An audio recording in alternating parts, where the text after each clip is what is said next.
Hello guys, welcome back to my YouTube channel live with Lupa. তোমরা সবাই কেমন আছো? আশা করি সবাই খুব ভালো আছো। তো এতক্ষণ তো নিশ্চয়ই তোমরা দেখে বুঝেই গেছো আমি কোথায় এসেছি। ইয়েস, আমি এসেছি আজকে ব্যারাকপুর দাদা বৌদি হোটেলে, যেটা হচ্ছে একদম সব থেকে পুরনো ব্রাঞ্চ ব্যারাকপুর দাদা বৌদি হোটেলের। আপনার কজন? আপনি কজন?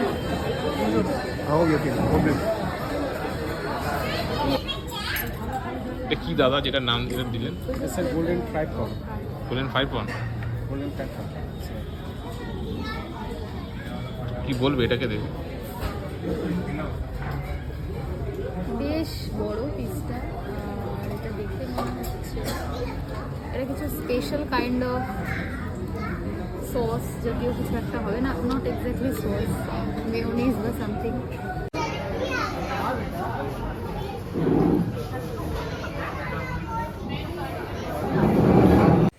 ভেতরের অ্যাম্বিয়েন্সটা কতটা সুন্দর সেটা তো তোমরা দেখতেই পেলে। যাই হোক, তো তারপরে আমি অর্ডার করে নিলাম মাটন বিরিয়ানি। আর দাদা বৌদিতে কিন্তু বিরিয়ানিটা এরকম কলা পাতার প্লেটে করেই দেয়। যারা তোমরা জানো না তাদের জন্য এটা আমি বলে দিলাম। আর হ্যাঁ, আর সাথে আমি নিয়ে নিয়েছিলাম গোল্ডেন ফ্রাইড প্রন আর ভেটকি ফ্রাই।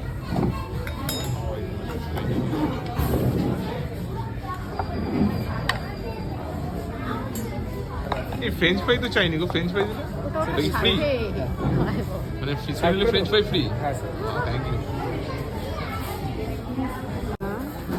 টেস্ট করে দেখি।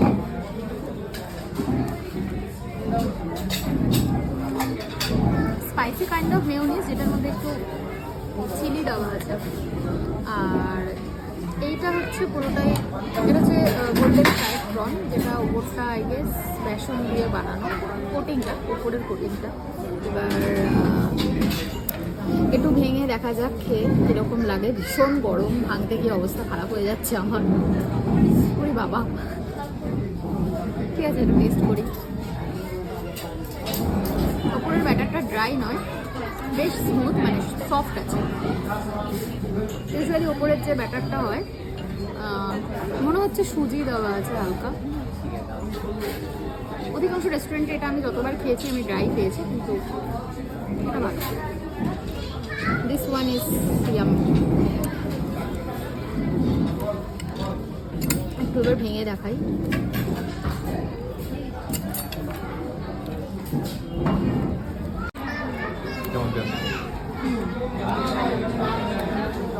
ওয়েল কুকড, আর ভেতরটা যথেষ্ট সফট। ইউজুয়ালি যেটা হয় প্রন, বেশিরভাগ জায়গায় ভেতরটা স্পঞ্জি থেকে যায় রাবারের মতো, এটা কিন্তু একদমই সেরকম নয়।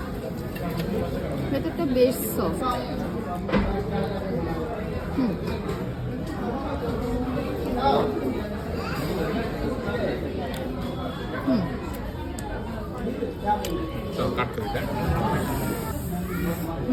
ওকে, সো ফাইনালি চলে এসছে ভেটকি ফ্রাই, যেটা এবার আমি তোমাদের ভেঙে দেখাবো ভেতরটা। ও মাই গুডনেস, দেখো ভেতরটা দেখেই বোঝা যাচ্ছে ভীষণ ফ্রেশ। হ্যাঁ, একদম সফট। ভেতরে ফিশটা কিন্তু ভীষণ ভালোভাবে বয়েল হয়েছে আর খুব সফট। দেখা যাক। হ্যাঁ, এবার একটু টেস্ট করে দেখি। এখানে কাসুন্দি দিয়েছে,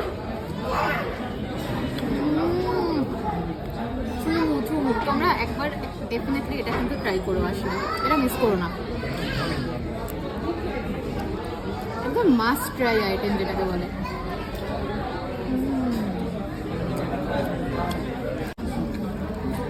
মাছটা কিন্তু বেশ ফ্রেশ আর একদম অরিজিনাল ভেটকি আছে, বেশ ইয়াম্মি।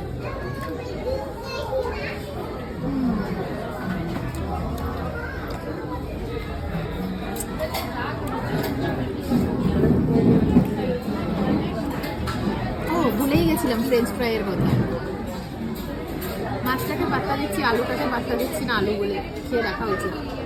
পারবো তাই না? আমার তো কোন লাগে?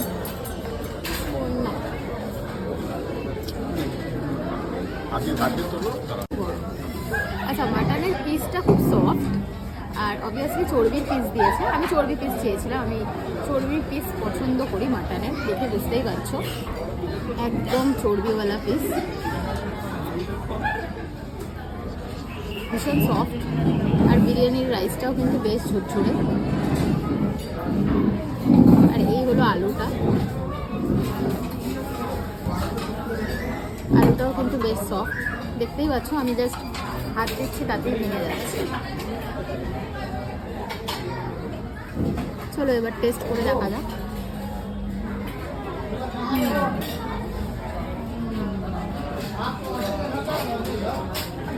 ওটা আর করা যাবে না, ভেঙে গেছে অলরেডি মাটনটা।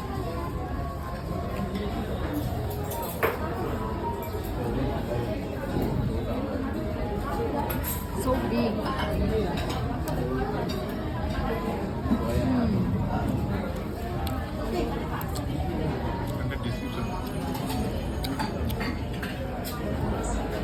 এই চর্বির পিসটা কিন্তু জাস্ট অসাধারণ, জাস্ট অসম।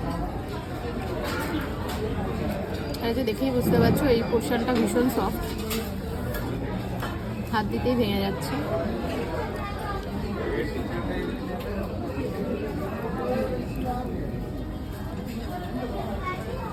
ঠিক আছে। আচ্ছা, আরও একটা জিনিস বলে দিই, আমি যে বিরিয়ানিটা নিয়েছিলাম এটা ছিল স্পেশাল মাটন বিরিয়ানি। আর তোমরা যদি স্পেশাল মাটন বিরিয়ানি নিয়ে নাও তাহলে কিন্তু তোমরা এতে পেয়ে যাবে 2 পিস বড় বড় মাটন, আর একটা বড় আলু, আর একটা বড় ডিম। যাই হোক, আর কলা পাতায় করে খেলে কিন্তু যে কোনো খাবারেরই একটা সুন্দর ফ্লেভার আসে, সেটা তোমরা অনেকেই জানো। আমার তো এই ফার্স্ট টাইম দাদা বৌদিতে যাওয়া ছিল, তো ফার্স্ট টাইম এক্সপিরিয়েন্স দারুণ ছিল। হ্যাঁ, দাদা বৌদিতে খুব লাইন পড়ে, বাইরে অনেকক্ষণ লাইন দিয়ে তারপরেই ঢোকা যায়, কিন্তু তারপরে ঢুকে যখন তুমি খাবারটা হাতে পাবে, দ্যাটস অসম।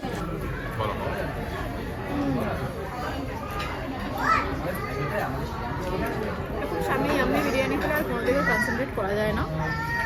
যেরকম সুন্দর মাটনের পিস তেমন সুন্দর আলুগুলো। আর এটা কিন্তু একটা বিরিয়ানি কিন্তু কোয়ান্টিটি হিসাবে যথেষ্ট অনেকটাই।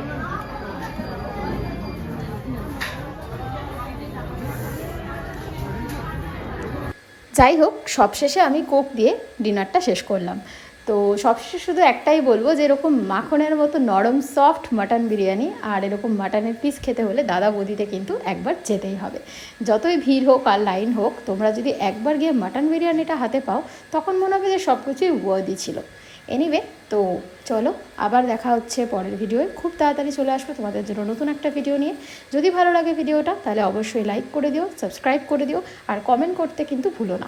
কমেন্ট করে জানিও কেমন লাগলো। আর এই দেখো, বিল দিতে গিয়ে আমার অবস্থা, উফ, যখন পকেট থেকে টাকাগুলো এইভাবে উড়ে চলে যায় না, কী যে কষ্ট। এনিওয়ে, তবুও এরকম টেস্টি খাবারের জন্য সব কিছুই এক্সপিরিয়েন্স করা যায়। আমার তো এই ফার্স্ট টাইম দাদা বৌদিতে যাওয়া ছিল।